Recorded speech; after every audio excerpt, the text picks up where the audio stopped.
Yeah, good evening, everyone. This is Vikash Srivastava again, founder and CTO at Almabetter. So I hope you all are having a great day. So yesterday we had talked about basics of NLP, right? So you got introduced to some of the basic concepts, right? So you learned about how we can do text processing and then how we can do vectorizations, right?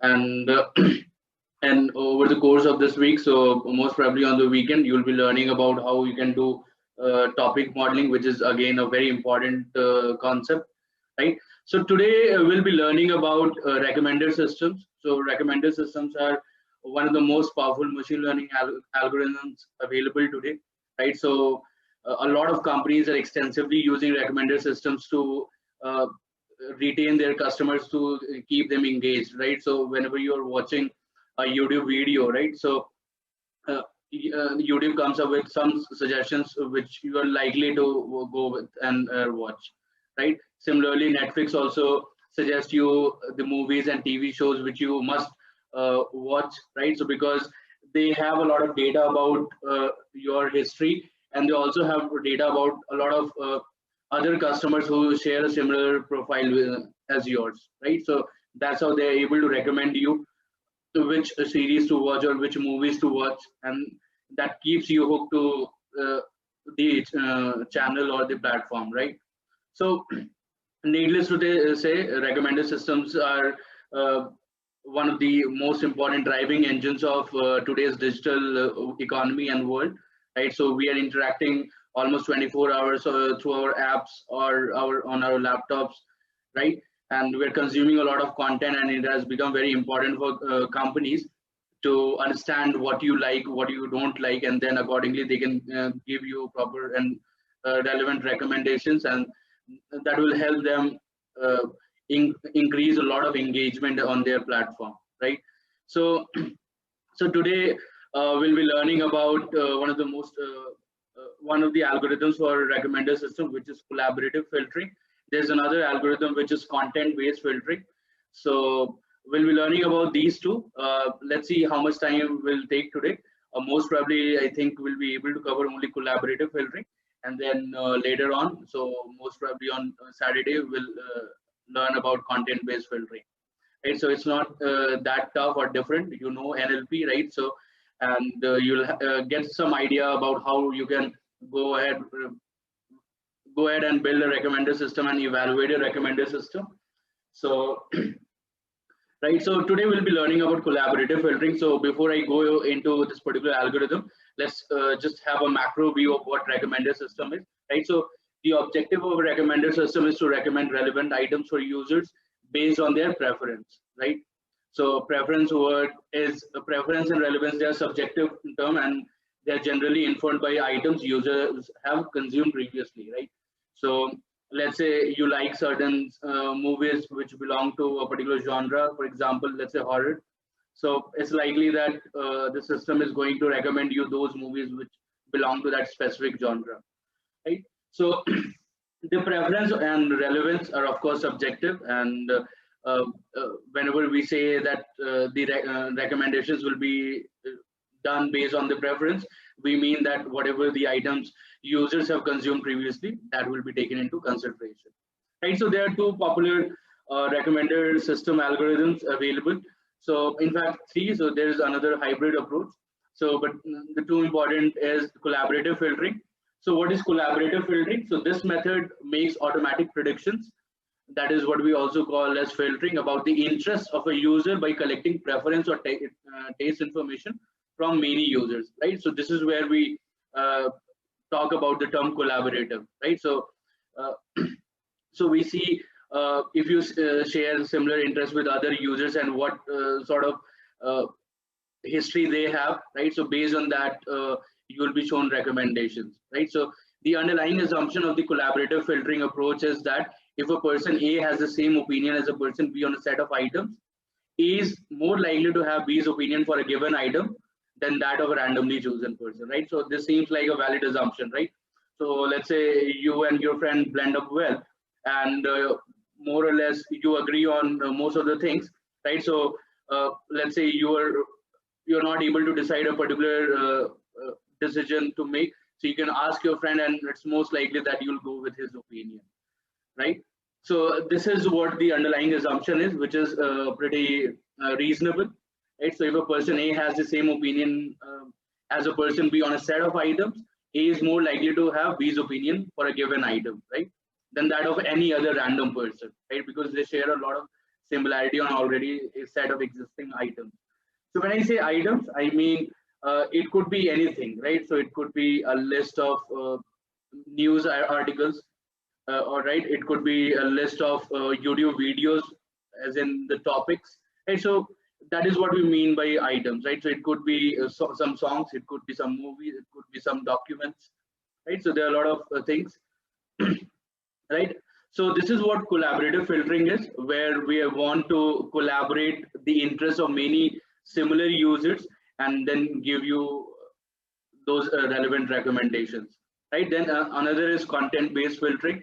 So as you might already predict, right? So content means will use only the information which is available in the description and attributes of the items users have previously consumed to models users preferences, right? So you're, let's say, shopping on Amazon, so you're buying some items, right? So they have a particular set of descriptions and attributes. So based on those description and attributes of the items which you have previously consumed, let's say on Amazon, then Amazon will try to come up with those recommendations which will be more or less similar to those items, right? So in other words, these algorithms try to recommend items that are similar to those that a user has liked in the past, right? So in particular, various candidate items are compared with items previously rated by the user, and the best matching items are recommended. All right. So so here we are sort of making recommendations based on the description of the item or the product or the whatever that consumer is consuming. So this is what content-based filtering is. And then we have another hybrid approach. So this is sort of mixed of collaborative filtering, content-based filtering, and it can be very effective in most of the cases. So these methods can also be used to overcome some of the common problems in recommender systems, such as cold start and the sparsity problem. So I'll talk about these two problems as we move along. So yeah, so let's get on with understanding what collaborative filtering does and how we can do collaborative filtering, right? So we'll talk about various algorithms, but we'll not cover all the algorithms in detail. We'll stick with a particular algorithm and see how we can generate very relevant recommendations, and we'll try to evaluate our recommender system. Okay, so there are two type of approaches for collaborative filtering models. So one is your memory based. So this approach uses the memory of previous users interaction to compute user similarity based on items they have interacted, right? So you understand this particular sentence, right? So this approach uses the memory of previous users interactions to compute users similarities based on items they have interacted, right? So we are sort of calculating user to user similarity, right? And or we can compute item similarities based on the users that have interacted with them, right? So this is what we call as item based approach. The former former is what we'll call user based approach. So we're sort of calculating user to user similarity, but we can also calculate item to item similarity based on the users that have interacted with them.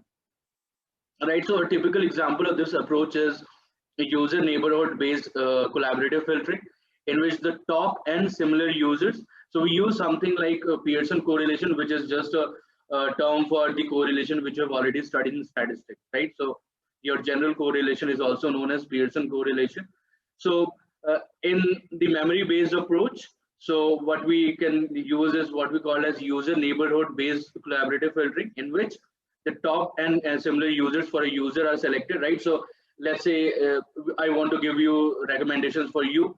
So I'll try to see which are the top and similar users to you, and then we can recommend items those similar users have liked, right? But the current user have not interacted yet, right? Makes sense.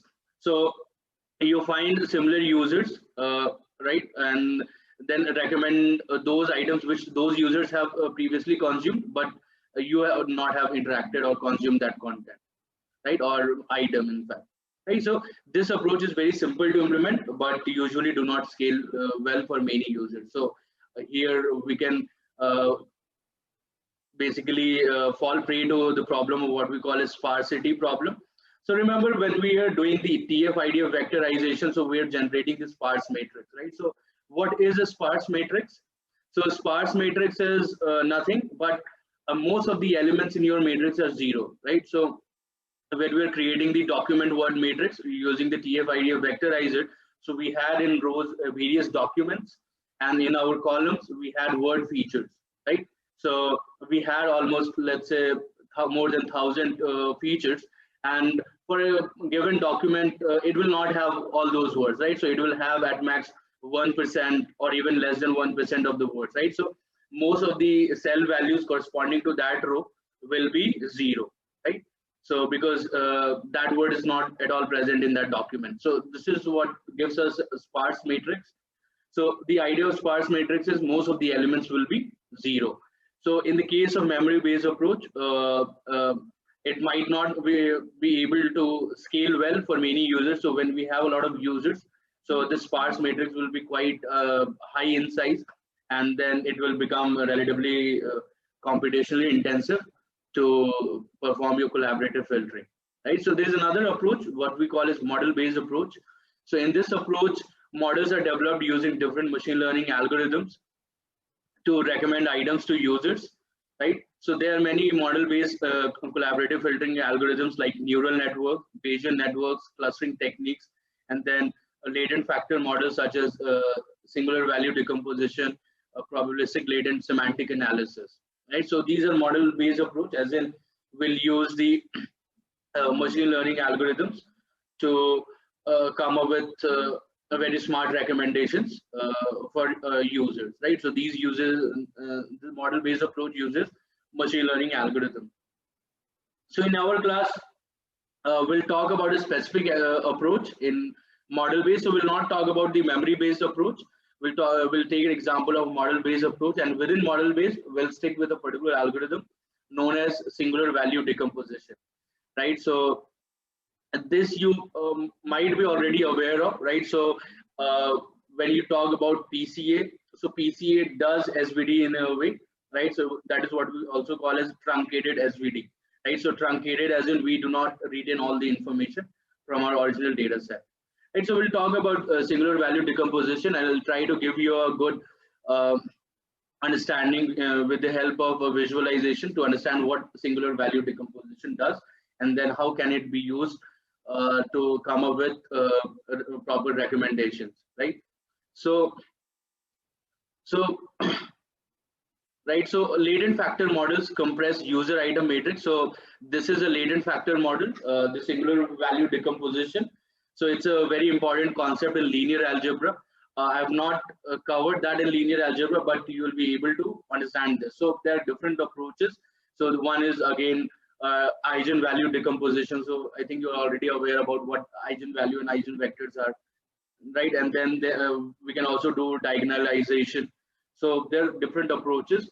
So latent factor models such as your SVD, what we call in short for singular value decomposition. So they compress user item matrix into a low dimensional representation in terms of latent factors. So one advantage of using this approach is that instead of having a high dimensional matrix containing abundant number of missing values, we'll be dealing with a much smaller matrix in low dimensional space. Okay, so as similar to what PCA does, so we can take a large matrix and try to find a low dimensional representation of that. Okay, then a reduced representation could be utilized for either user-based or item-based neighborhood algorithms. There are several advantages with this paradigm. So it handles the sparsity of the original matrix better than memory-based one, right? So as I told you, so in memory-based, when we can have a large user item matrix, so that can lead to a lot of computational issues, right? So the latent factor models such as SVD, so we can from a large user item matrix, we can have a smaller matrix, right? And that will enable us to handle sparsity in a much better way as compared to your memory-based approach. right? And also comparing similarity on the resulting matrix is much more scalable, especially in dealing with large sparse data sets, right? So so platforms such as Netflix, so they use collaborative filtering and content based filtering, so they're using hybrid based approaches to come up with smart recommendations, right? But there are certain problems with such approaches, so we'll talk about that. So uh, in our case today, so we'll be talking about singular value decomposition.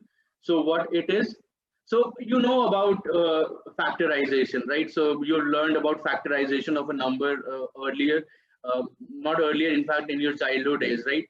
So when you were in your class 6 or 7th standard, you learned about factorization, right? So if you talk about a single number, let's say if I talk about 16, so it can be written as 2 into 2 into 2 into 2, right? Or maybe if I talk about 6, right? So it can be decomposed into a product of prime factors, right? So this is what factorization is. So you are decomposing a number into a product of prime factors, right? So this is what factorization you remember from your very childhood maths class days. Right? So this is what factorization is. Right? So similarly, we can also decompose a matrix into some set of matrices. Right? So if we can decompose a number into different now into different factors, right? So for example, 6 can be decomposed into 2 multiplied by 3, right? But there are some numbers which cannot be decomposed. For example, 7, right? So I can only write 7 into 1, right? So it does not add much information. So there are some numbers which can be factorized, right? So we can get the prime factors, but there are of course prime numbers themselves which cannot be factorized, right? So in a similar way, so this was just an analogy. So in a similar way, we can also decompose a matrix such as A here. So we can decompose a matrix A into a set of matrices, so which are U, sigma, and V transpose. So don't worry about these. But the idea is we can also decompose matrices just as we can decompose or factorize a number, right? So we can decompose a matrix and we can decompose it into a group of or a set of matrices. So in this case, we can break this down, break a matrix such as A into three constituent matrices, which we'll call as U, sigma, and V transpose, right? So yeah, okay. So the idea is, of course, a number is just a scalar, right? But the idea is we can also extend this concept of factorization to higher dimensions, right?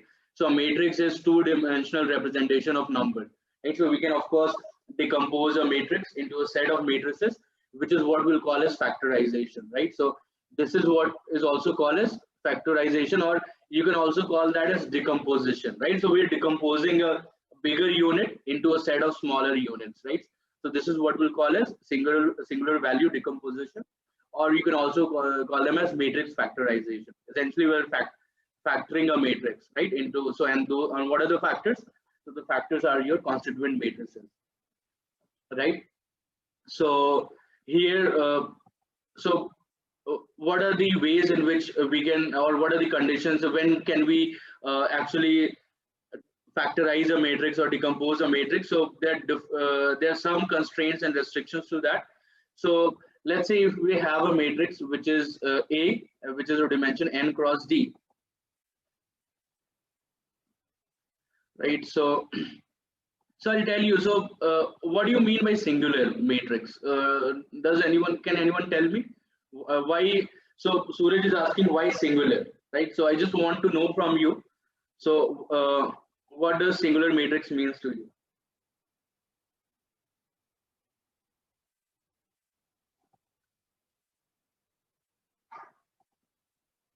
Yeah, so determinant is 0. So this is what we'll call as a singular matrix. So this particular concept is being used in the factorization. I'll not discuss that in the algorithm in detail because it's a relatively mathematical concept, and I don't think you're supposed to learn all of that. But of course, you can look for singular value decomposition in detail, as in what exactly the algorithm does, but I'll just try to portray an overall idea of things here. Okay. Uh, so let's say if I want to factorize a matrix such as A, which is an n cross D matrix, so it can be factorized into three matrices, which is U, sigma, and V transpose. Don't worry about the corresponding hats matrices. Let's talk about these U. So this U is n cross n, this sigma is n cross D, and this V transpose is D cross D, right? So if you multiply these two matrices, so this will be n cross D, and then if you multiply n cross n with n cross D, so it will be n cross D, right? So we get our original matrix, right? So let's suppose here instead of n we have R, instead of n cross D we have, let's say, R cross R, and for D cross D we can have R cross D, right? So what this tells us, to the corresponding hats, so these matrices do not retain all the information, right? So unlike these matrices U, sigma, and V transpose, so if you multiply them together, we'll be able to reconstruct our original matrix, right? So our original matrix is A, and if I am writing a proper factorization of this matrix, so it can be written as U sigma V transpose, right? So in this case, if we just multiply these three, so U multiplied by sigma multiplied by V transpose, will be able to reconstruct our original matrix A, right? But let's say if we truncate the dimensions in a way, right, so we won't be able to retain all the information, right?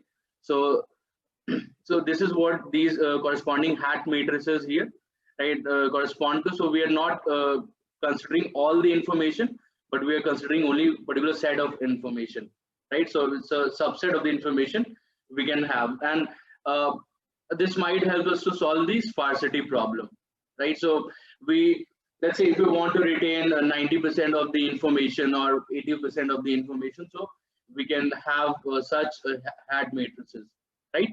But let's say if you want to retain all the information, so you can simply multiply U, sigma, and V transpose, which are of the original dimensions. Okay, so let's see what are these matrices and how are we getting these matrices, right? So U is an n by n unitary matrix. So you know what is an unitary matrix? Can anybody tell me what is a unitary matrix, or what is a unitary matrix?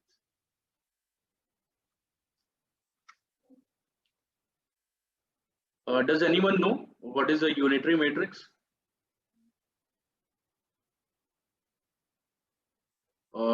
So all the terms are one.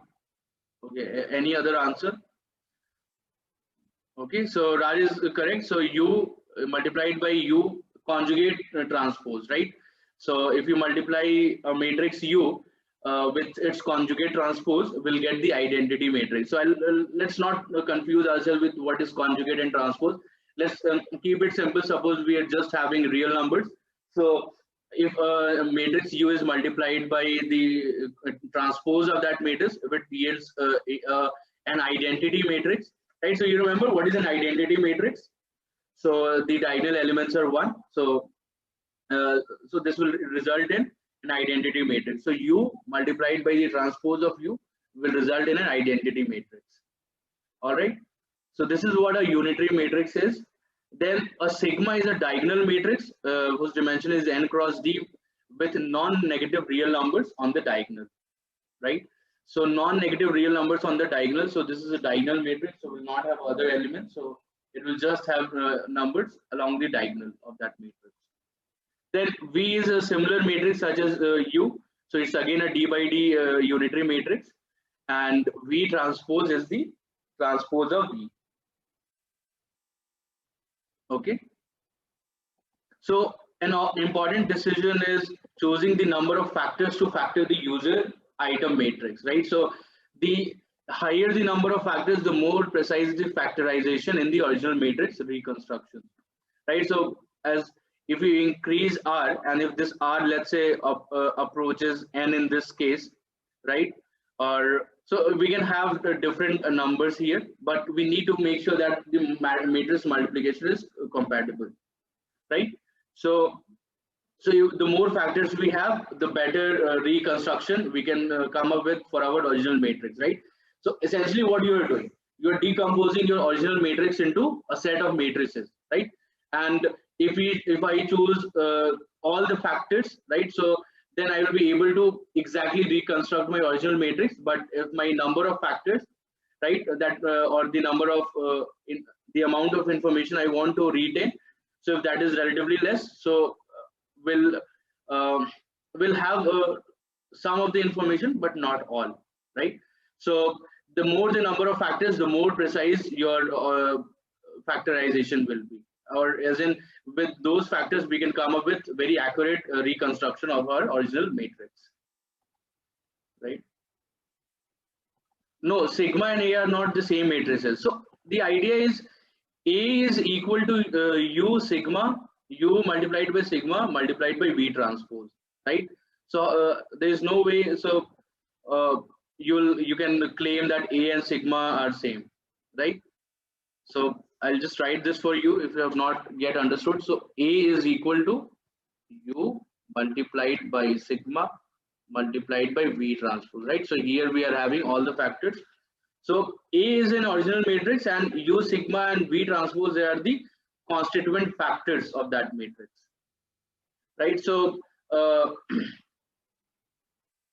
right, so the shape can be the same, but they are not the same matrix, right? So if you have two matrices with the same shape, you cannot claim that the two matrices are the same, right? So let's say if I have a matrix 1 0 1 0, right, this is a 2 by 2 matrix, and you have 1 0 1, are these two matrices same? No, but they are both 2 by 2, right? So yeah, I hope you got some clarity, Isha, right? So all right. Okay, so Monica is saying that how will determine number of factors. So there is no precise way to determine this. Just like in PCA, we never know how many components we'll need. So here also we'll have to do some experimentation. But remember, the larger the number of factors, the better the original matrix reconstruction can be. Okay. All right. So I have an applet here, which I wanted to show to you guys, right? So how SVD works actually, right? So let me just write few things here before. So let's say A is your original matrix, and then let's say there is B, which can be, let's say, a vector or a matrix. So for simplicity, let's consider that to be a vector, okay? Because you are already familiar with that. So A is a matrix, right? So A is a matrix, V is a vector, right? Now, if I'm saying that, right, so A can be decomposed as this one, right? In this way. So V is our vector. So essentially what is happening, right? So you multiply U with sigma, right? So you have V transpose V, right? And then you so whatever you are getting after multiplying U with sigma, you will multiply that with, let's say, U with V transpose, right? And then whatever the matrix you will get, you will multiply that on that vector, right? So remember, in your linear algebra classes, I told you that we can imagine a matrix,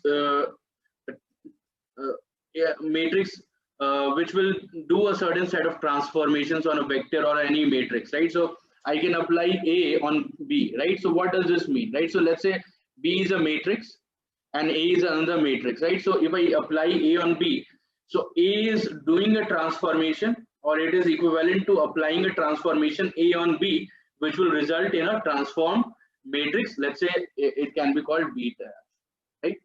So similarly, if I multiply A with our vector V, right? So we'll get another vector V dash, right? So V dash is a transformed vector, and how we are getting this transformed vector?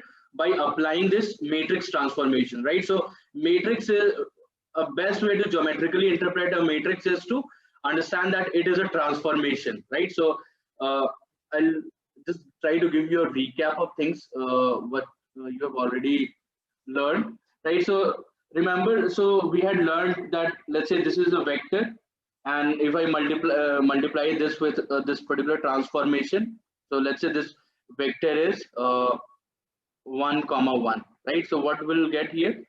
1 comma minus 1, right? So this vector is inverted, right? So it's so what this matrix is doing, right? So it is transforming our vector. So what sort of transformation is this? So this is a reflection along x-axis, right? So this is what a transformation mean, right? So you can reflect a vector, right? Or you can also rotate a vector.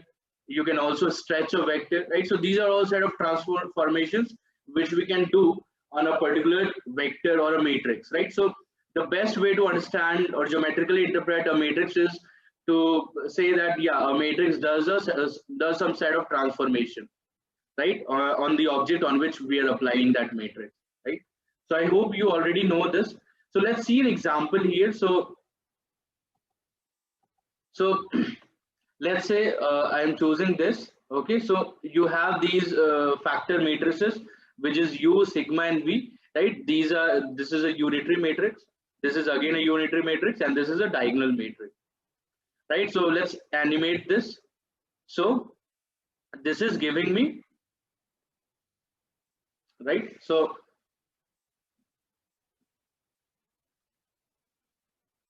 I'll just tell you what happening here. So let's call A as U sigma V transpose, right? So this is what A is, right? So the idea is firstly, so we can also do this in this way. So we apply V transpose on V, right? Then we get some, and then we multiply, then we apply sigma on that vector, and then after that we apply U, right? So essentially U is doing some sort of transformation, right? So here, if we can see, uh, what will U do? Just if I apply U on a vector, right? So what will U do? Just I want to know. So if I multiply any vector, apply this transformation on any vector, so what will be that transformation? Can you tell me? So if I apply a matrix transformation U on a vector, what sort of transformation will it generate? I just want to know from you. So, so it will be a reflection, right? So it will not be, it will be a reflection along the x-axis, right? Or the mirror image. Yeah, perfect. What about sigma? I just want to know. Let's say if you're applying sigma on a vector V, so what sort of transformation will that give? Right? So I just want to know, right? So let's say, uh,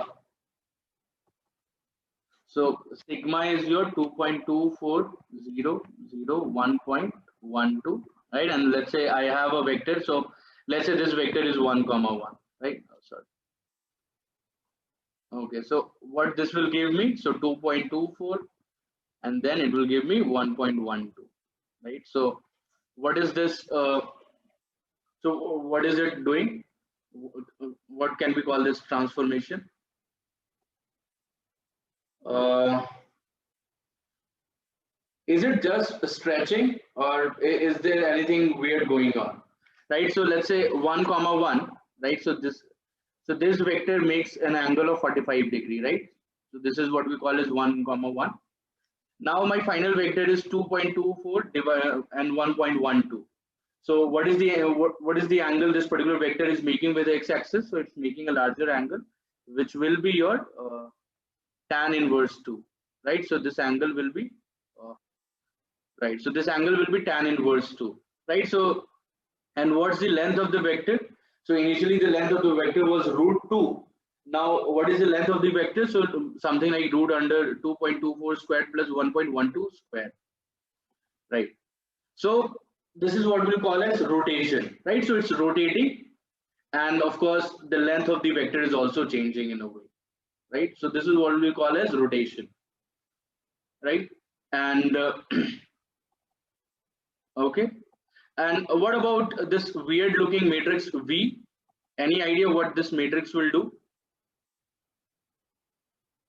Right, so let's say I have 1 comma 1, so 0.89.45.45, and let's say this will be the V transpose. So the transpose will be the same, right? because the cross diagonal terms are the same. Let's apply this on 1 comma 1. So what this will give me, can you quickly tell me? So this will be 1 point, so 954 84 12, so 34, and then this will be something minus 0.44, right? So this is giving me another matrix. So it's not only rotating, but it's also reflecting, right? So the original matrix was something like this, the original vector was something like this, but my transformed vector is something like this, right? So maybe no, it will be something like this, right? So this is so it not only rotates it, but it's sort of also reflecting it, right? So why am I telling you all these things, right? So I just want you to understand that whenever we have a matrix A, right, it acts on a vector V. So this matrix, let's say if it is decomposable in this way, which is U sigma V transpose, where U and V are your unitary matrices and sigma is a diagonal matrix, right? So whatever the transformation A alone will do, can those transformations can be broken down into a set of transformations which will be induced by these individual constituent matrices, right? So A, let's say what A does. So I can show you a few things here, right? So let's animate this. So maybe right, right. So it rotates it, okay, and then basically so it reflects it, then rotates it, and then it does reflection, right? So you have a matrix A, which is our original matrix.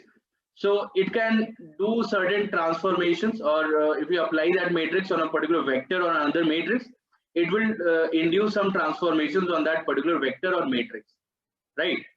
Now these constituent matrices induce the same amount of transformation, but uh, in small steps, right? So U does some specific part of that transformation, sigma does some specific part of that transformation, and then V transpose does some specific part of the transformation.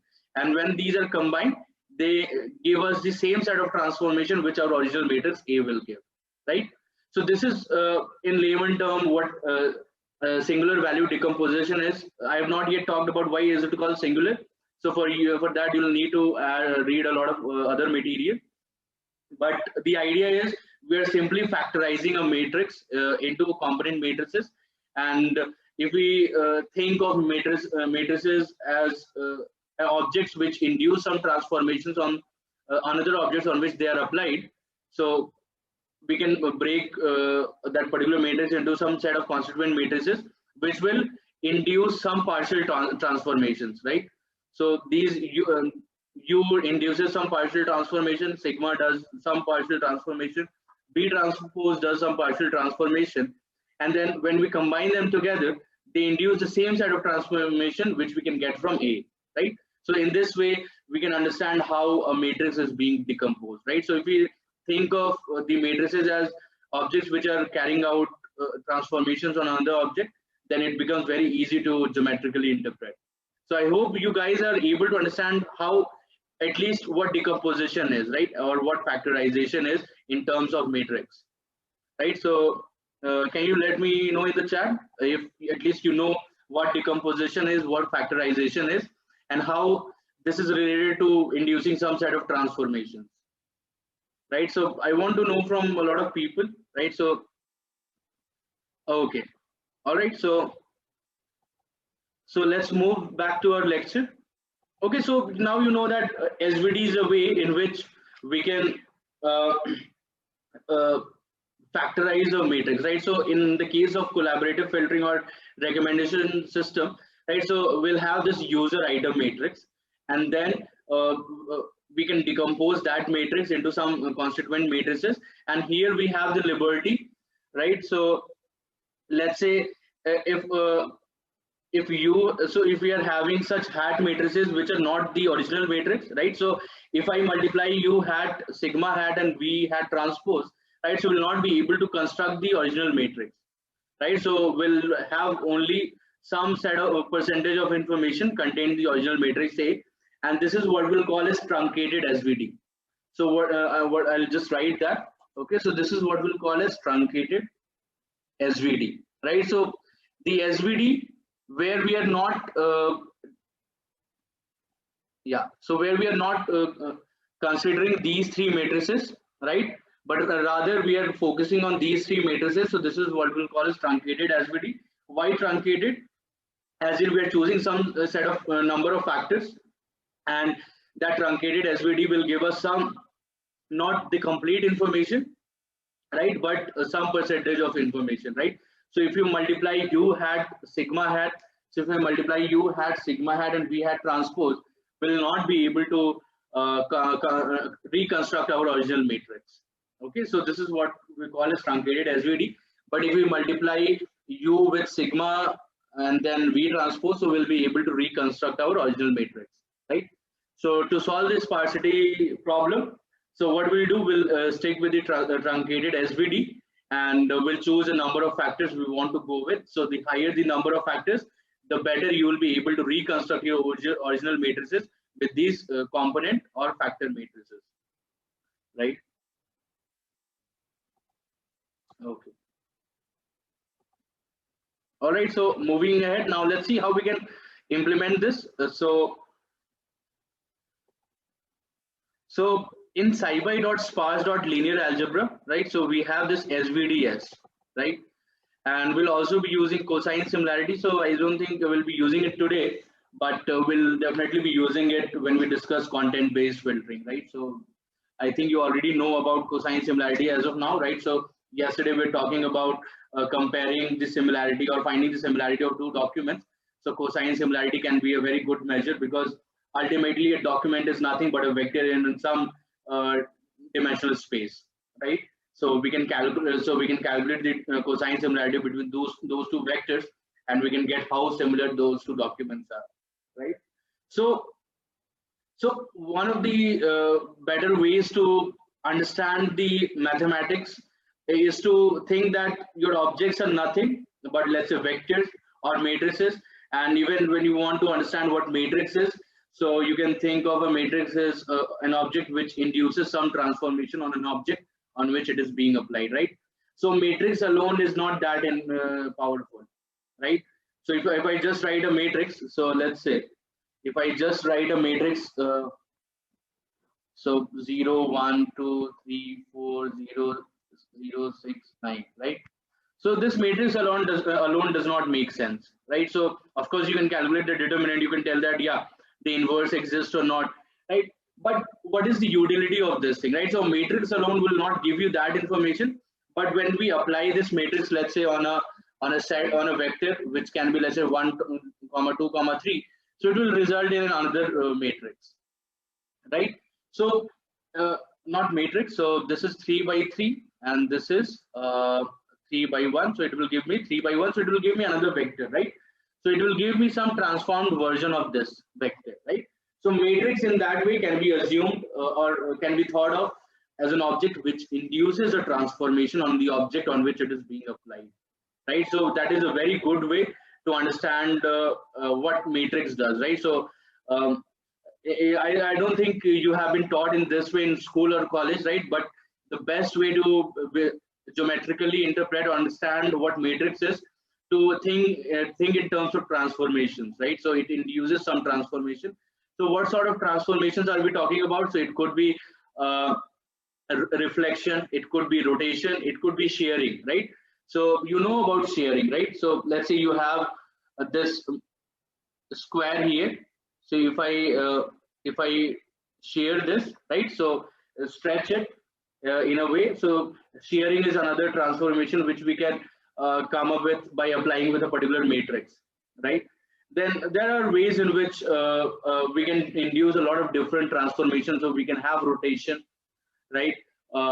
We can have a lot of we can have sort of infinite transformations depending upon what matrix we are choosing and what matrix we are applying on an object, right? So always think of matrices in terms of transformations. That will help you understand or visualize things in a much better way. Okay. So yeah, let's go ahead and see what our data set looks like. So in this So today we have taken a data which is a real sample of 12 months logs from CINT's internal communication platform, which is Desktop, right? So so I'll tell you what CINT is, right? So this is an information technology and software engineering company, right? So this operates as a global systems integrator headquartered in the Brazilian city of Campinas, right? So it's essentially a technology company. Okay, so they have 12 months of data which contains information about 73K logged users interactions on more than 3K public articles shared in the platform, right? So this is what the information we have from CINT, and the CINT is a nearshore information technology and software engineering company based out of Brazil, which you already know, right? So here, what are the items? The items are the articles, right? So they are the articles. Okay, so this is what item in this particular example will refer to. But item is in a way a general word, but for different set of data or for different use cases, that will have a different meaning, right? So in the case of Netflix, an item can be a video, right? In the case of Amazon, an item could be a product which is listed on their platform, right? So in the case of our example on the data set which we have taken, an item would correspond to an article, right? So okay, all right. So so we have two files here. One is shared articles.csv. So this file contains information about the articles shared in the platform. So each article has its sharing date, the original URL, title, content in plain text, the article language. So you know this data comes from Brazil, and most of these speakers in Brazil, they speak Portuguese, or they also speak Spanish, I guess, and of course English. So here the article contains two languages, Portuguese and English. And the shared articles data also contain information about the user who shared the article, right? So there are two possible event types at a given timestamp. Content shared, so the article was shared in the platform and is available for users to interact, right? And then there's another event type which is content removed. So the article was removed from the platform and not available for further recommendation. So of course, for simplicity, we'll consider only the content shared event type, assuming that all articles were available during the whole 1 year period, right? So we're talking about this particular year, right, which is from March 16 to February 17, right? And then for a more precise evaluation, only articles that were available at a given time should be recommended. But of course, we'll not discuss about that. Okay, so I load the data set, and your data set looks like this, right? So we have a timestamp, we have the event type, which is the content shared. This is the content ID. Of course, this is masked or generated in a way, right? And then we have the person ID, author person ID, who is the author of this, the author session ID, and then we have the author region, author country, content type. So this is an HTML page. We have the URL. So this is, as you can see, this is a New York Times article. Then the title is given. So Ethereum is something like this. And then we have the text, which is essentially whatever that is contained in that article. And then the corresponding language. So whether it's an English article or a Portuguese article, just mentioned there, right? So this is the shared articles CSV. Now we have another important data, which is users interactions CSV. So this file contains logs of user interactions on shared articles, right? So it can be joined to article shared .csv by content ID column, right? So we can merge these two data frames on this content ID column, right? So what is the data which we have in our user interactions data, right? So right, so here you have the timestamp, you have the event type. So there are different event types. Okay, so one is your view, whether the user has opened the article or not, right? So that is one event type. There's another which is like, right? So this event type is meant for the user interaction with the article, right? So if an article was put on the platform, right? So how users are interacting with that, right? So what a particular user can do when he encounters that article, so he can view that article, click on on the link or expand it. Then there's another event type, so user can like the article as well, right? The third is comment created, so user created a comment in the article. And then there's another event type which is follows, so the user chose to be notified on any new comment in the article, right? So, and then there is the last event type which is bookmark, so the user has bookmarked the article for easy return in the future. Okay, so let's see. So our data set contains a timestamp, event type, right? So this is what these event types are. Then the content ID, which is with the content with which the user has interacted with. And then the person ID is the person, essentially the user. And then the session ID, yeah, this will not be that meaningful for us for now. Then the user agent, user region, and user country, right? So all these information we have. So you know that there are different interaction types, as in there are different ways to interact with a particular content, right? So for example, when you are going through a post on Facebook or let's say on Twitter, right? So what you can do, you can like that tweet, you can retweet it, or you can share that with someone else, right? So if you just like it, so it shows that you're interested in that. If you retweet it, that means you are very much interested and you want to share that opinion. If you share that with someone else, that's essentially the same thing, right? So we can, for each interaction or each type of interaction, we can associate them with a weight or strength. So for example, a comment in an article indicates a higher interest of the user on that item, right? So if I show you article and not only you are liking that article, but you're also putting a comment, that means you are showing higher interest, right, for that particular item. Right, so in the event type, what is the strength will be giving? So if just a view, right? So if a user is just viewing an article, so we'll give the strength 1. If the user is liking an article, so we'll give the strength 2. If a user is bookmarking that article, so we'll give the event strength 2.5. And then if the user is following that article, we'll be giving 3. And if a user has the event interaction type, which is comment created, right?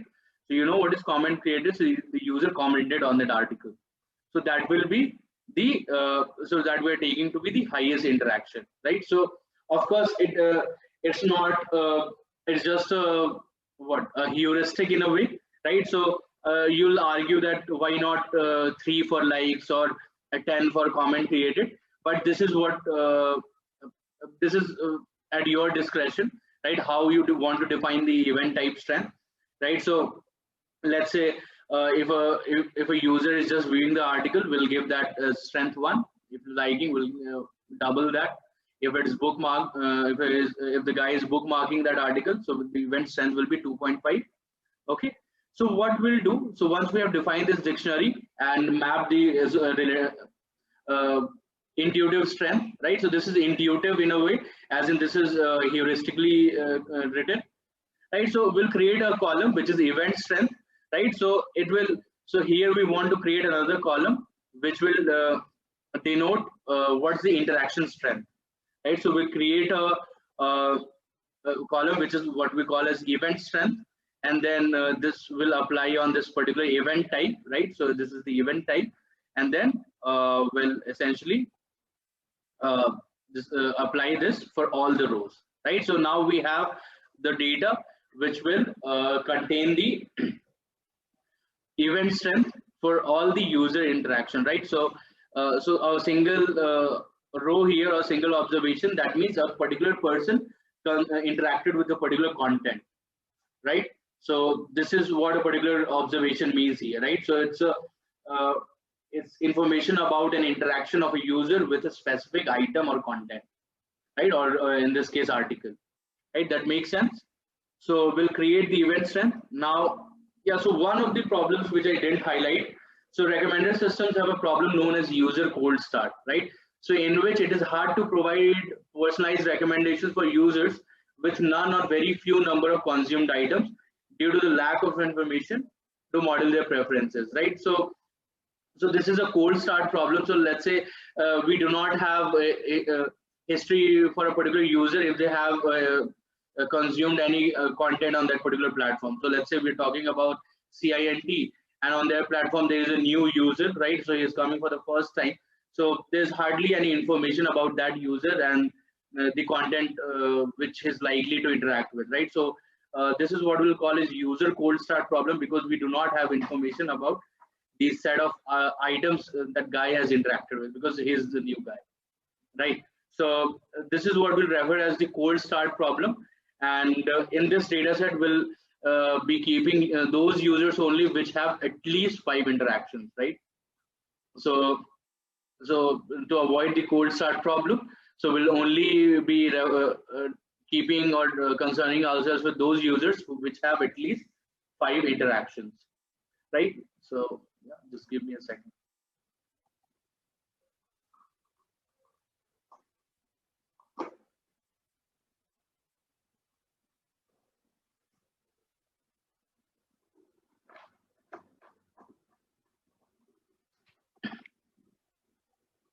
All right, so moving ahead.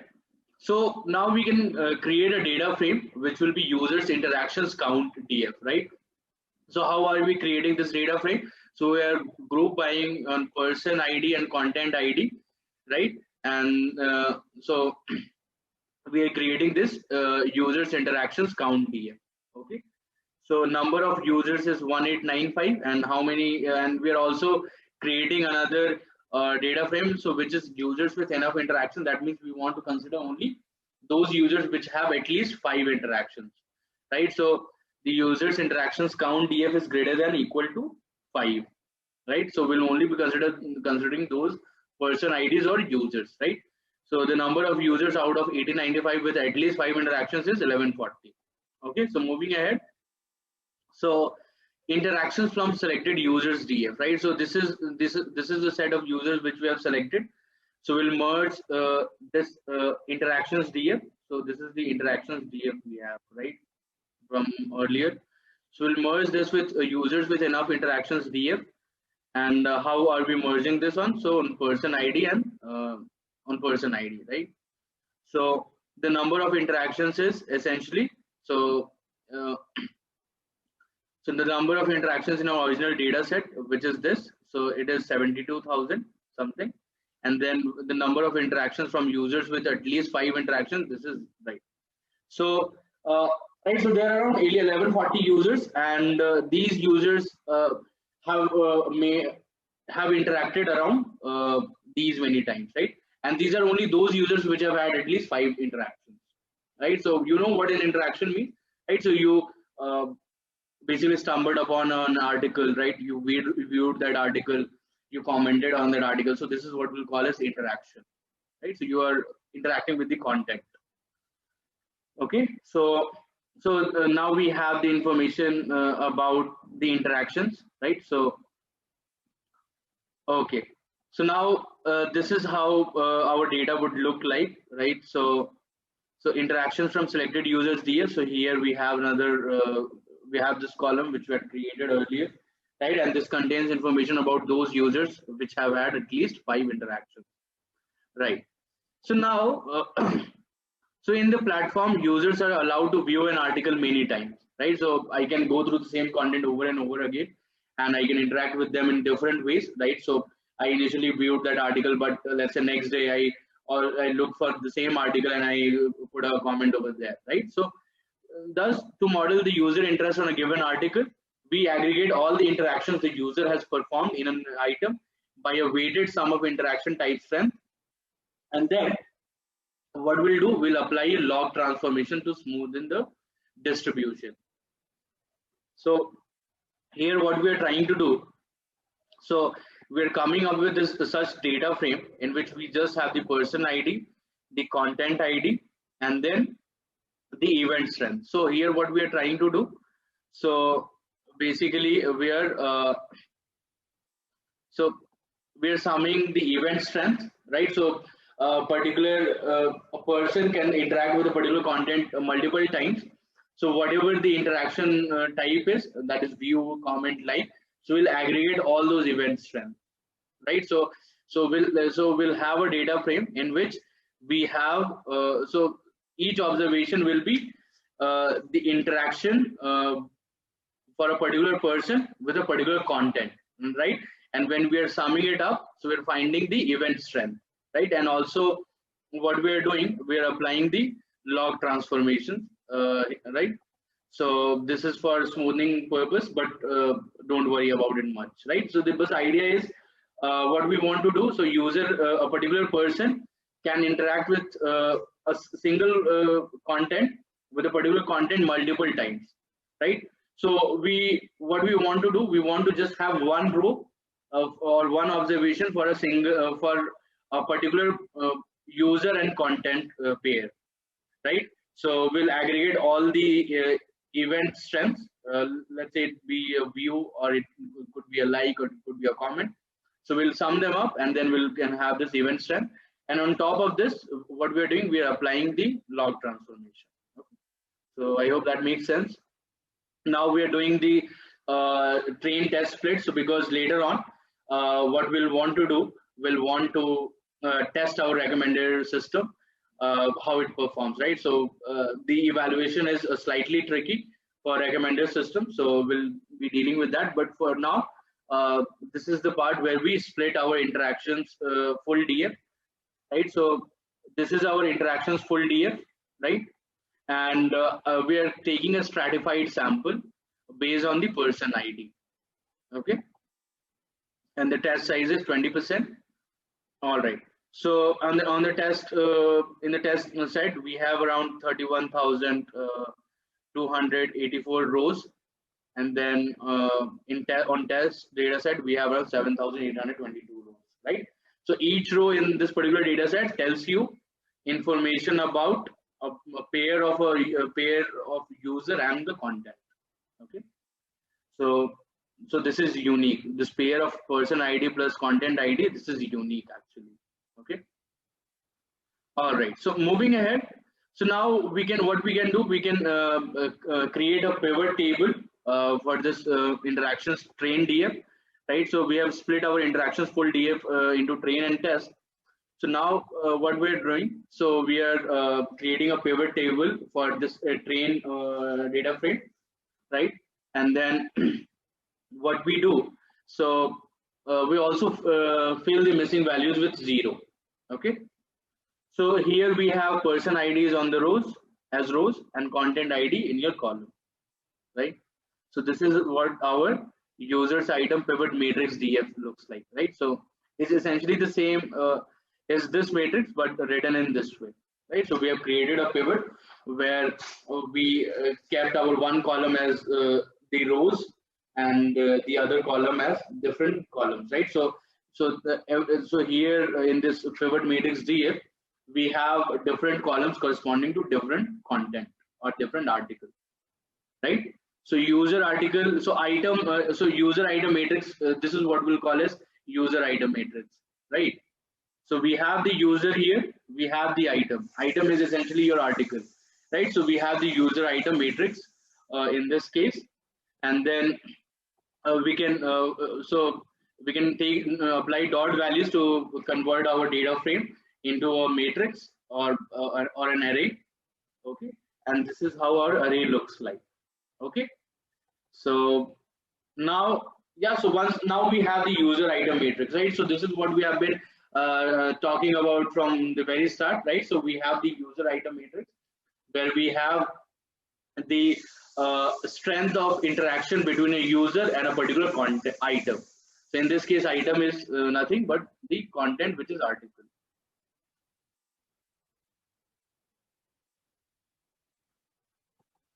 So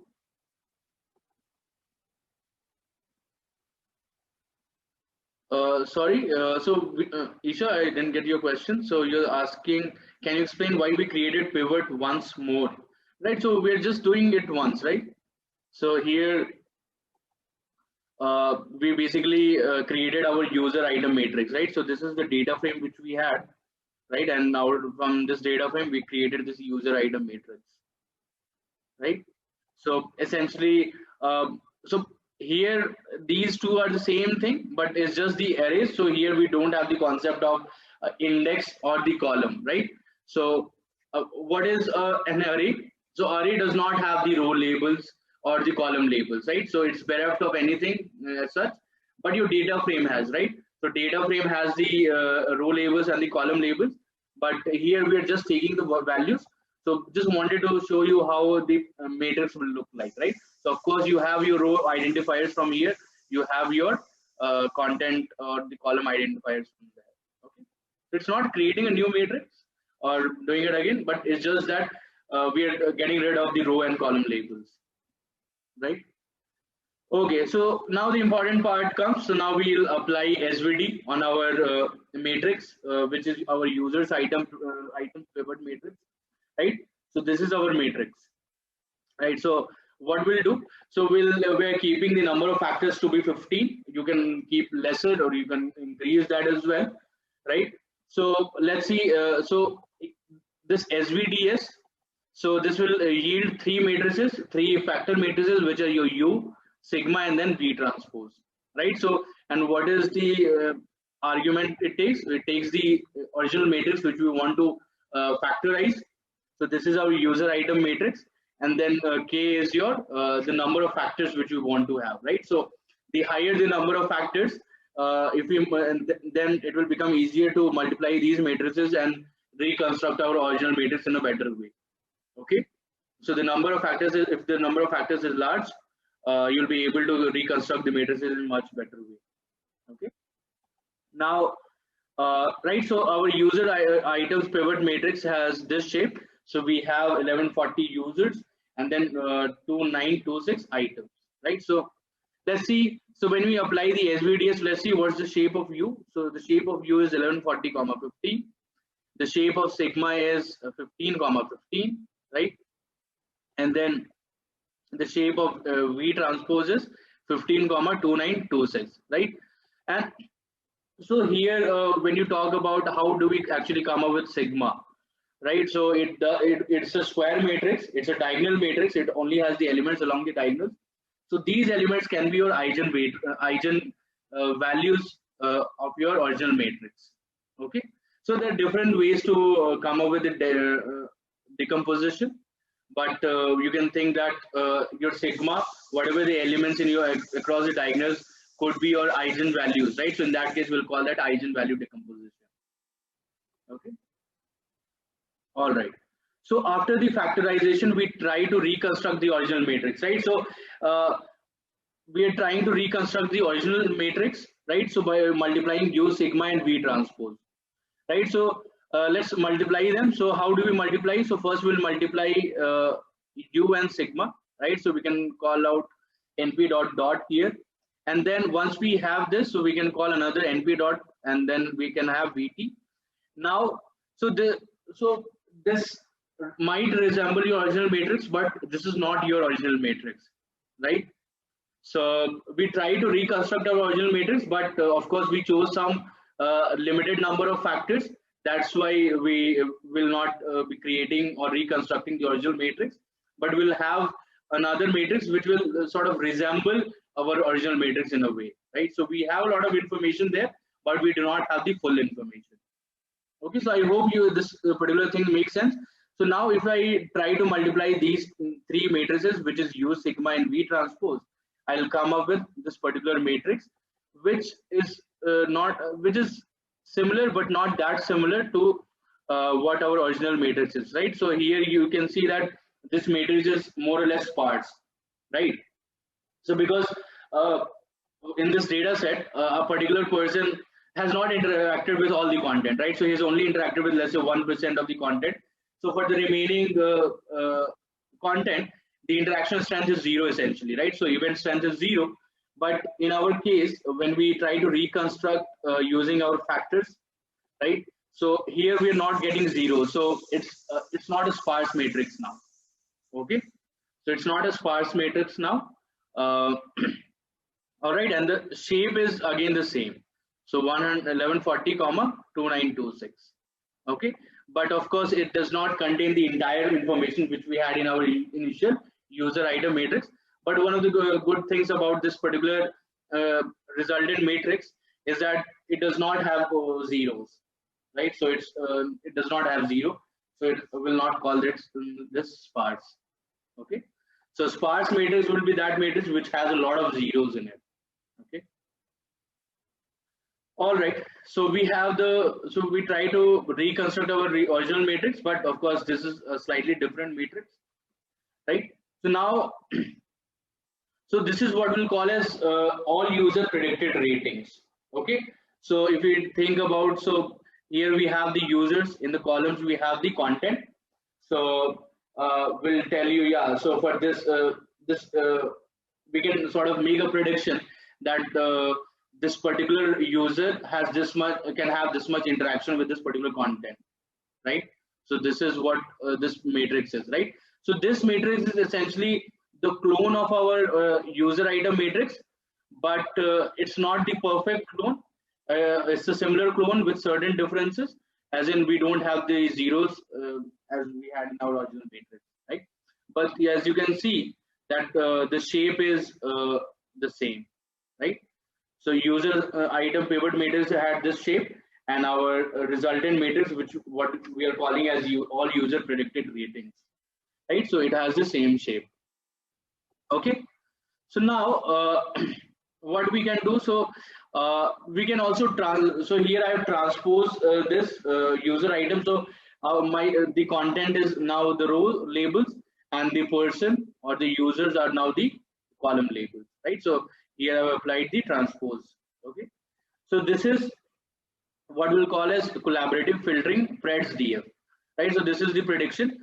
So now we have been able to quantify the strength for each person for a particular content, right? So every person, so each column here is a person, and now we have the strength or interaction strength for each content, right, for that particular user, right? So this is what our prediction DF. So it's essentially the same thing as this one, but just the columns and rows are transposed. Okay, so now if you can see the number of columns here 1140, and earlier we had the number of rows as 1140. Okay,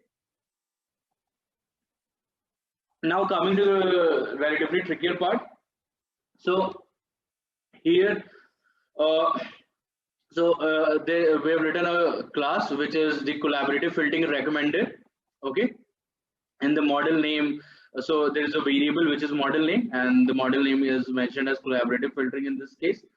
Okay, and then the init method takes two arguments. So one is your CF predictions DF, which is essentially this particular data frame, and then the items DF, which will be the interactions DF. Okay. All right, and then get model name. So this just return this particular model name, and then there's this method which is recommend items. Okay, so what it does, so it takes user ID as argument, items to ignore as argument. So I'll come back to this later, but this is important when we're recommending. So we don't want to consider those items which users have already interacted with, right? So we don't want to do that. At least whenever we are making recommendations, we don't want to include those items which are already present in our trained data set. Okay, so and then there is top n. These things will become clear, but for now top n will mean what are the top n recommended items. Okay, so in the recommend items function, so I'm creating this users prediction data which is sorted or ranked, right? So this is self.prediction DF. It is essentially the same as this one, right? And then I'm selecting the user ID. Okay, and then I'm sorting the values in descending fashion. Okay, and then I'm of course renaming the column user ID to rec strength, which is short for recommender strength. Okay, so this is what our sorted user predictions are, right? So okay, so you remember, so here in this case so what is this? So this is just a single column, right? So which is user IDs, right? So these are the user ID. So for a particular user ID or for a particular person, this will generate so this will essentially give us a list of the content, but in the sorted manner, as in the content with which the content with which that user will have the highest interaction strength. So that will come at the top, right? So this is what is being done here when we are sorting sort values, right? Okay. So essentially for a single user ID, so this is the user ID. We are taking all the rows and then sorting it in the descending fashion. So the content with the highest recommended strength will be at the top. Okay, so this makes sense. So are you guys able to follow me till this point? I just want to know from you. Right, so I hope you are able to follow. Yeah, all right. So moving ahead, so now we have the sorted user prediction. So as in for a single user, right? So this recommend items is a function which takes a user ID, right? So it's specific to a single user or a single person. Of course, there's items to ignore, which we'll come back to later. So firstly, what we're doing, we're getting and sorting the user's prediction. So for that user, we are finding the content from the most relevant to the most non-relevant, right? Because the recommended strength, which is the highest for that user for a content, that comes at the top, right? That makes sense. So now we want to recommend the highest predicted rating content that the user hasn't seen yet. Okay. So what we'll do, so in this sorted users prediction, so we'll only will filter out those content IDs. So here we'll filter out those content IDs in which are present in items to ignore, right? So this items to ignore will come at a later point of time, but just keep this in mind. Will not be focusing on all the content. Will only be focusing on those contents which are to be ignored. Sorry, which are not to be ignored, right? So basically there will be some set of items which we do not want to include in the list of item IDs or the content ID, and we'll just throw them away. Okay, so we'll only have those content on which we actually want to make some meaningful recommendation or prediction, right? So this I'll come back to later, what we'll have in items to ignore, but for now just keep this in mind, right? And this is, so now we're creating the recommendations DF by merging this recommendations DF, which is essentially this particular, so this is at user ID level, right? So you remember this is at the user ID level, and then we are merging this with the items DF, right? So I'll tell you what items DF, but for now just keep that in mind, right? So this items DF is nothing but your articles share.csv. So the first file which we had seen, right? So the items DF is essentially this particular this one, articles share, right? So this is what is the items DF, which we'll come back to later on, right? So for now we're just writing the class, right? So and there are some functions within it. So so just keep this in mind. So this particular recommendation is so all these functions are at user level, right? So this recommend items, this is at user level. Okay, now we can yeah, so merge this with items DF on content ID, and we can keep these items, right? So recommended strength, the content ID, the title, URL, and language. Okay, right. So Monica is saying content to be ignored is content which is already viewed by customer. Exactly. Yeah. So we don't want to make recommendations on the content which the user has already interacted with, right? So these will be the content IDs which are present in for that user in the trained data set. So we'll see about that. So I think this part is also clear. So now we are creating a recommendations DF by merging this with the items DF, and how we are merging it. So we are merging it on a content ID, right? So we're merging it in content ID. So okay. Okay. All right. So moving ahead, and then this will be returning this recommendations DF, and what columns it will have. So recommended strength for that particular. So this is for a particular user. So what will have the recommended strength for a particular content. right? And of course the content ID, which is the identifier for your content, and the title, URL, and language. Okay. So now we know how we can generate recommendations, right? So I hope this part is clear to you. Of course, some things you are yet to see, but I will get back to these things, right? So items to ignore, and then the items DF is essentially, right? So as you can see, the two attributes here, right? The CF predictions DF is nothing but CF preds DF, which is already this particular data frame, and then the items DF is nothing but your articles DF, which is the first data frame which we saw, right? So I hope you are able to understand what this class does, right? So this class essentially recommend items, uh, right? So essentially it gives a set of recommended items, and the and in the descending fashion, right, of recommended step. So I hope this is clear. Can I know from you people if you are clear till this part, right? Yeah. So now we'll look at how we evaluate our recommended system. Okay. So this is important. So you need to pay a lot of attention. So in recommended system, there are a set of metrics commonly used for evaluation. So we'll choose to work with top and accuracy matrix.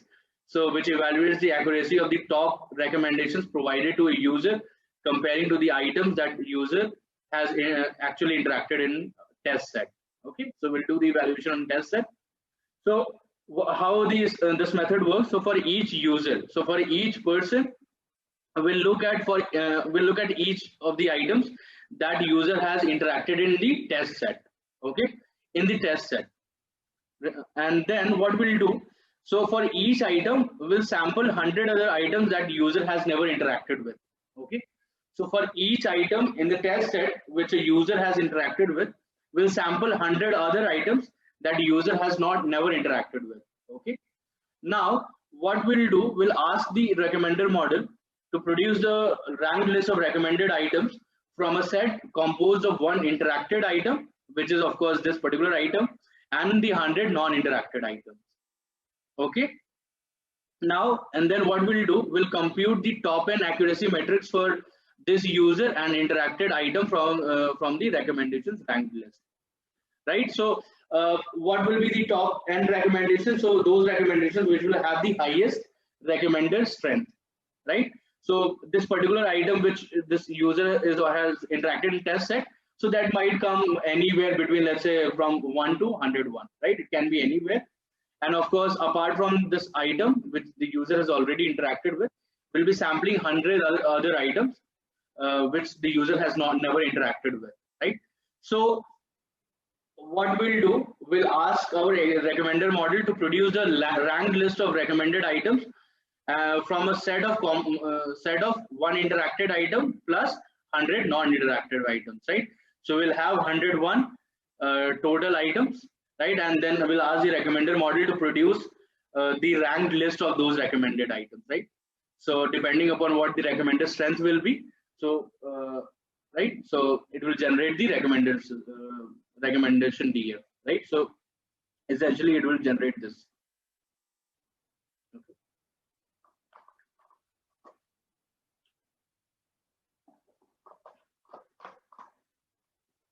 All right.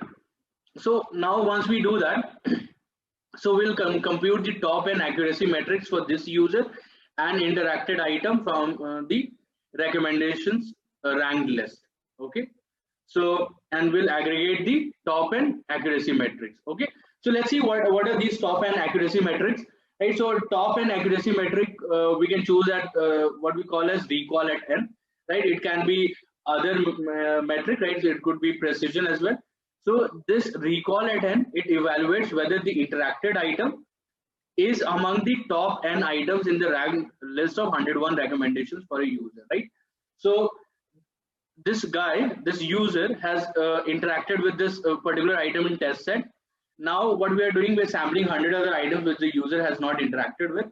We're asking the recommender model to produce a ranked list of recommended items of those 101 items, right? And if this particular item, right, so if this particular item is among, let's say, the top 10 or the top 5 of the ranked list of 101 recommendations, then what we'll call that recall at 5 or recall at 10, right? So recall at 5 is if the interacted item is among the top 5 items in the ranked list of 101 recommendations for that user, right? So what that will call is recall at 5, and then recall at 10 will be if the interacted item is among the top 10 recommended items in the ranked list of 101 recommendations for a user. So I hope this makes sense. So yeah, so in fact, what we'll do, so for each interacted item in test set, we'll be producing 101 recommendations, right? And that particular test item can be anywhere from 1 to 101. But if that interacted item is present in, let's say, the top 10 recommendations, so that will what we'll call as recall at 10, right? So we'll see how many such items get placed in the top 10 recommendations, and we'll be able to calculate the recall at 10 or recall at 5 metrics. I hope this makes sense. Guys, can you let me know if recall at 5 or recall at 10 makes sense to you, right? This is sort of straightforward. Okay, so see, in our test set, we already know, right? We already know which item a user has interacted with. So for what we'll do for each of that item, we'll sample 100 other non-interacted items. Then we'll have 101 items, right? Then we can use our recommendation model to produce the ranked list of those recommended items, right?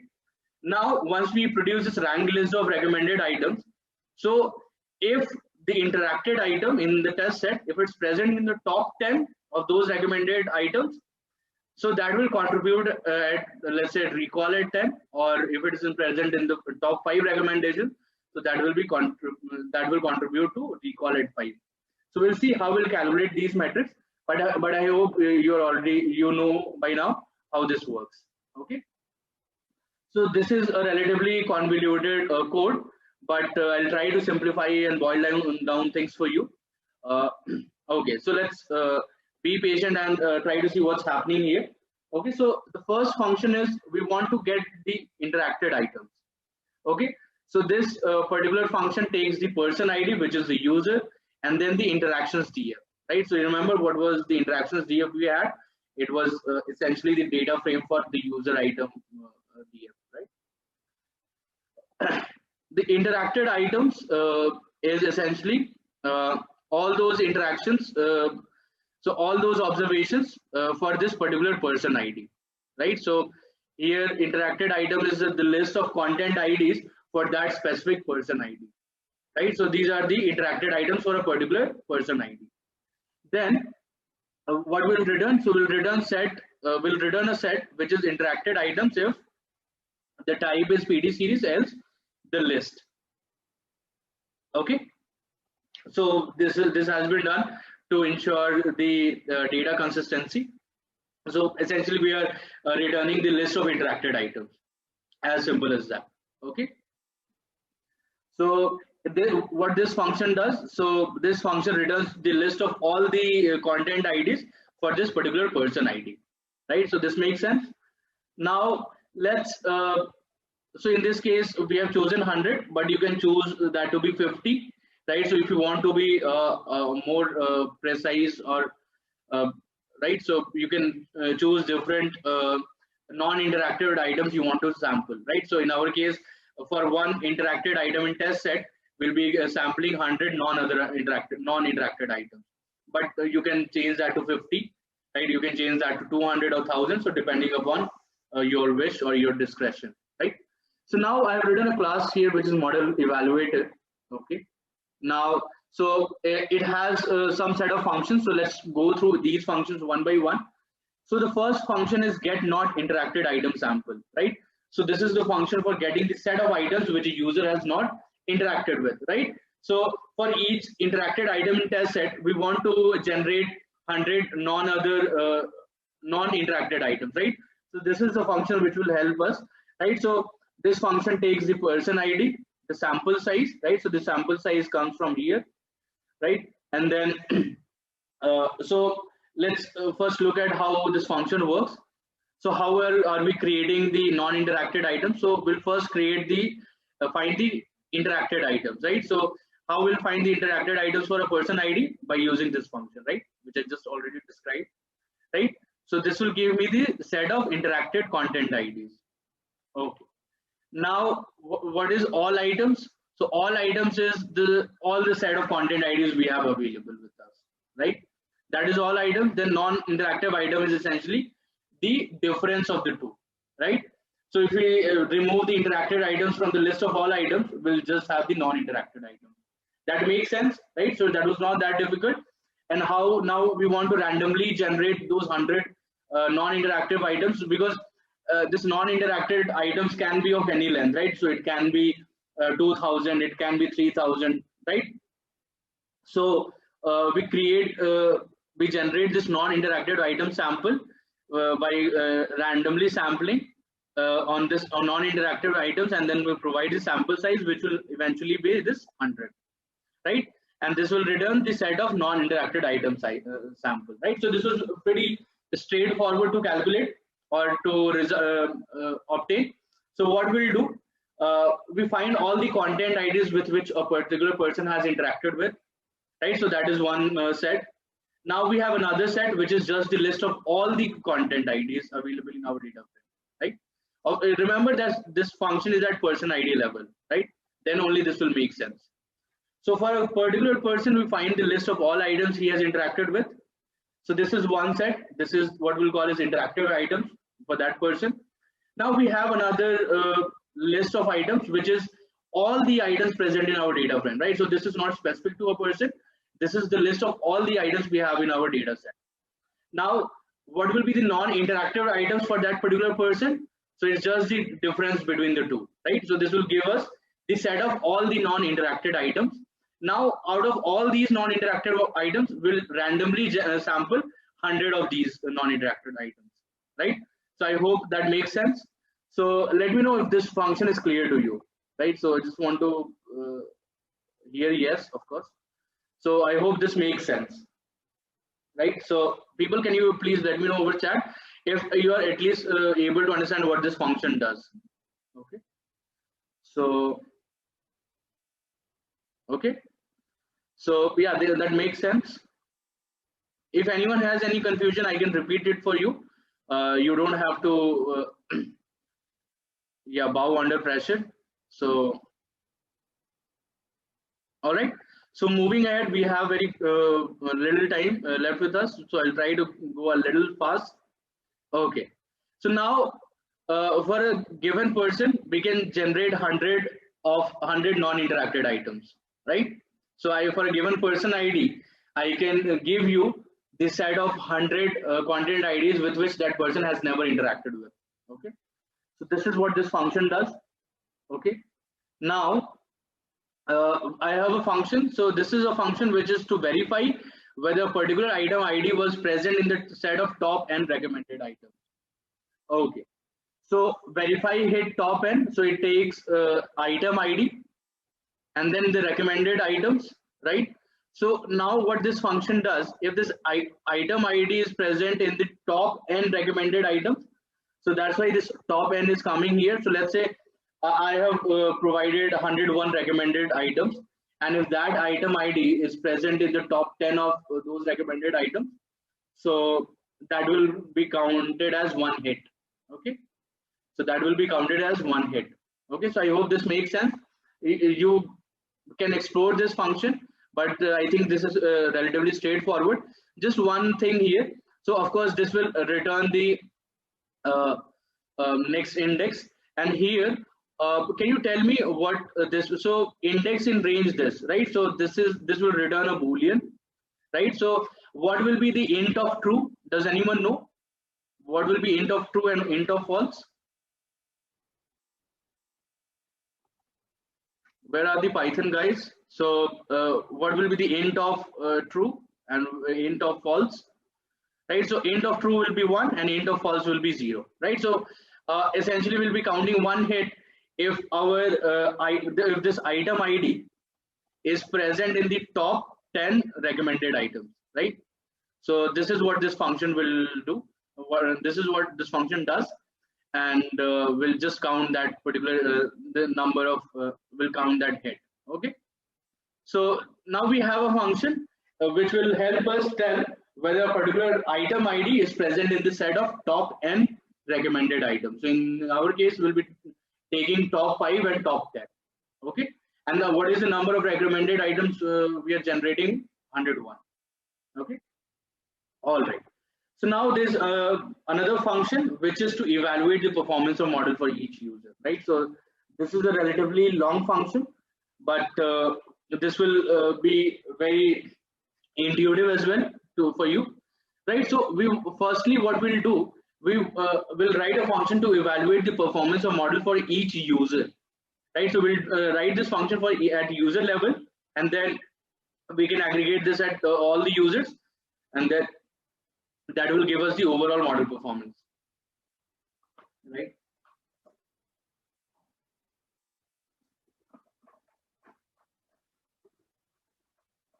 All right. Okay. So this function, which is named as evaluate model for user, so it takes the model object, which is of course our recommended system based on collaborative filtering, right? And then the person ID, right? Because of course this function is for at user level, right? So now we first want to get all the items in our test set, right? So we can get all the items in our test set by so for this particular person, we'll just fetch all the observations in our this interactions test index df. So remember where you have seen this function earlier. So I'll tell you. So not here. Okay. So right here, right? So interactions test index df. So this is the interactions test df. Okay. And interactions test df is essentially we have split that into train and test. Okay. So I hope you remember that. Okay. So it would be much better if you can also open this notebook side by side if you're not able to follow. Okay. But I think things are relatively simple, so you'll be able to follow. Okay. So we are now creating the function to evaluate the performance of model for each user. So firstly, we'll get all the items in our test set for that user, right? So we'll basically locate that person ID and subset all the observations for that person, right, in our interactions test. Now you can basically ignore this, right? So it is essentially the set of interacted items in our test set for that particular person, right? So this is interacted values test set, and then this is just the list of content ID. Okay, so this is the list of interacted items in our test set. Okay, now we can find the count of all such items for that particular person. So just find the length of this particular variable, or in fact your series, right? So now we want our recommender model to recommend items, right? So we create a variable person rex df, right? So remember this function is at user level, at person level, right? So person rex df, right? So this variable name is as in the recommendations df for a single person. Okay. So now we call the model object. So model dot recommend items. So remember we had this function recommend items, right? So this is this function recommend items. It will return a recommendations df. Okay. So what are the arguments this function takes? So person ID, right? So this takes user ID, which is essentially the person ID. Now let's see what are the items to ignore. Okay. So the items to ignore are get items interacted. So this function, remember, get items interacted, right? So person ID, and so here we have provided the interactions train index df, right? So we'll ignore all those items which that particular person has interacted in our test train data set, right?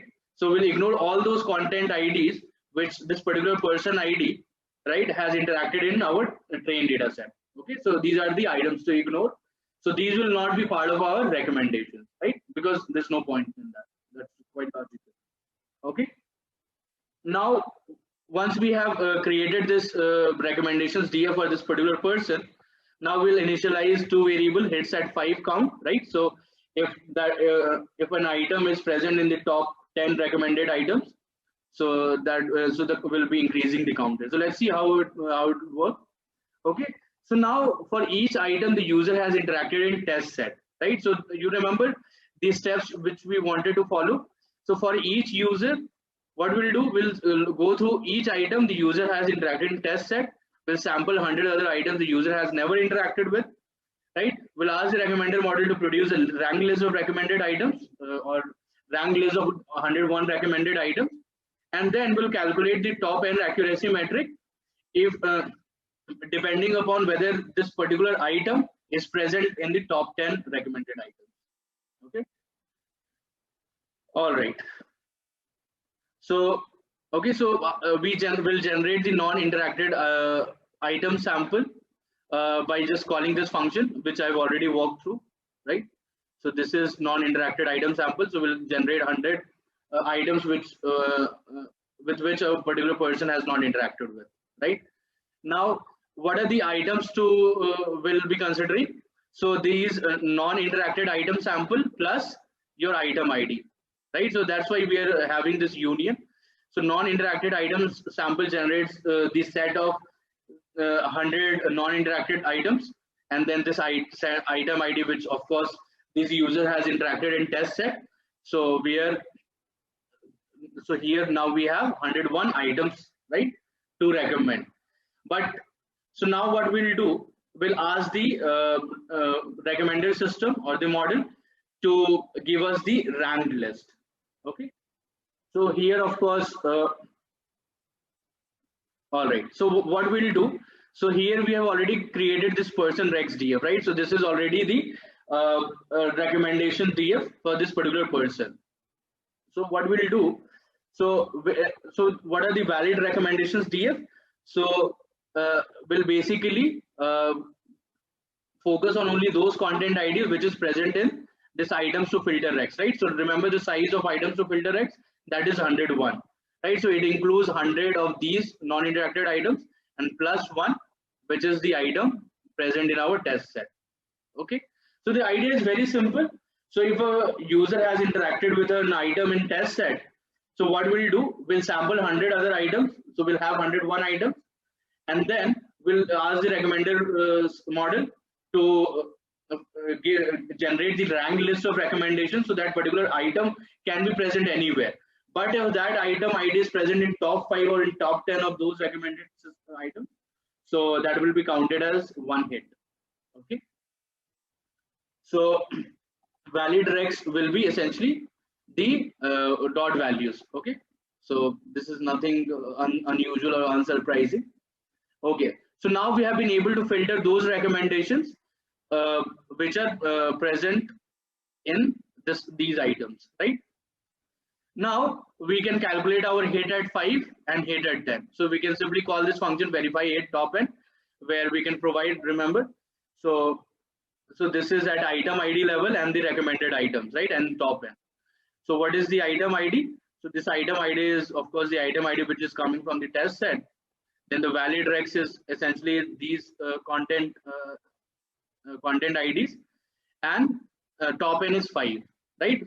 So now for each item, hits at 5 count will be added, right? So hit at 5 will be added, right? So here we have created this variable. So if every item for a particular, so the first level is person, then within a person we have for each item, right? So for each item, for a single person, will aggregate for all the items, right? So so if a particular item is present in top 5 or top 10, that will be counted as a one hit, right? So we do this for all the items in our test set, and then we can calculate all the total of such hits, right, if they are present in the top 5 or top 10 recommendations. And in the denominator we'll have the interacted items count test set, right? So this is essentially the number of items which the user has interacted with, right? So we've already calculated this from here, right? Okay, So in this way, we can calculate recall at 5 and recall at 10. Okay. So now finally we can evaluate our model. So remember, so this was the evaluation for a single user level, right? So it has person ID, so it was at single user level. Now we can aggregate this across all the users, right? So here we can run a loop, for loop for all the person, and we can aggregate these metrics. Okay, so I think this is a relatively simple code which you can understand. Now let's look at the result. Okay, so for a single person ID, so for a single person, so the hits at the rate 5 count was 21. So this means, so for this particular person, so whatever the items he interacted with in the test set, so for all those items, 21 items were present in the top 5 recommendations. And how many items he interacted with? 192. So the recall at 5 is essentially 21 by 192. Okay. Now here's at 10 is essentially the same formula. So 46 divided by 192. Okay. So we have this for all the person, and we can in fact aggregate this. We can aggregate this globally across all the persons. So we can have the final recall at 5 and recall at 10, right? So for each user, of course, the recall at 10 and recall at 5 are different. If we aggregate this across all the users, so we'll have the global recall, right? So how good our recommender system performed across all the data which we had available, right? So this is what collaborative filtering is, and this is the first example or the first instance where we encountered how we can come up with a recommender system and how we can evaluate a recommender system, right? So this is more or less a supervised problem, right? So in your test set, you know that this item that guy interacted with, if that item comes in the top 10 recommendations or top 5 recommendations, then we'll call that a hit, right? That means our model did well because it was present in the top 10 recommendations, right? So let's say if you're browsing YouTube and I generated 10 recommendations for related to that video for that particular user, and if that guy clicked on that any of those 10 videos, so I'll call that as a hit. Okay. So we saw today how to perform collaborative filtering using singular value decomposition. So I hope you got the idea. There's another algorithm which I already mentioned to you, which is content-based filtering. So I thought I'll be able to cover this today, but I won't be able to cover it. So what we'll do, so I'll attach the material in the chapter, so you can go through it, but we'll have a class on content-based filtering on Saturday. Okay, so tomorrow, on Thursday and on Friday, you'll be learning about time series analysis, right? So if time permits, I'll be able to discuss content-based filtering on Friday, but most probably it will be discussed on Saturday. Okay, so on Saturday, we'll be discussing 2 topics. One is your content-based filtering and another is topping modeling. This is important because in the next week, you'll be doing a lot of capstone projects. So we have some clustering projects to give to you guys. Some projects will be on topic modeling, and then there will be 2 projects on recommender systems. So we're trying to mix these things up, and I hope you will be able to do well in your projects as you have been doing so far. So I hope you are able to learn a lot of things.